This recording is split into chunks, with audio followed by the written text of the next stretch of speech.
Hello friends, welcome to Thiraikalam. இந்த வீடியோவில் பரபரப்பாக போயிட்டுருக்க கார்த்திகை தீபம் சீரியலோட ஒரு சூப்பர் ப்ரோமோன்னு வந்திருக்கு. அதை பற்றி தான் பார்க்க போகிறோம்.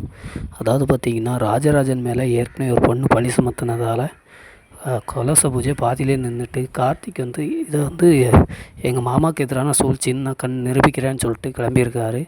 ஆனால் அதே நேரத்தில் சந்திரகலா சாமுண்டீஸ்வரிட்ட இப்படி ஒரு அசிங்கம் நடந்துருச்சு அப்படின்னு சொல்லிட்டு எடுத்து சொல்கிறா. அது மட்டும் இல்லை, இது எல்லாத்துக்குமே ராஜராஜனை உடந்ததான் அப்படின்னு சொல்கிறா. அதாவது ராஜராஜனுக்கும் அந்த பொண்ணுக்கும் தவறான உறவு இருக்கிறது உண்மை தான் அப்படின்னு சொல்லிட்டு எடுத்து சொல்கிறா.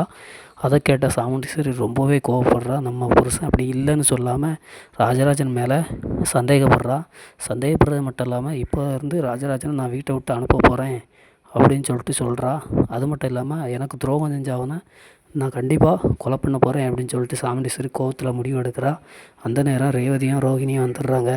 அப்பா அப்படிப்பட்டவர் இல்லை, அப்பா நல்லவர் தான், யாரோ அபாண்டமாக பழி சுமத்துறாங்கன்ட்டு சாமுண்டீஸ்வரிட்ட சொல்லி சாமுண்டீஸ்வரி நிறுத்துகிறாங்க.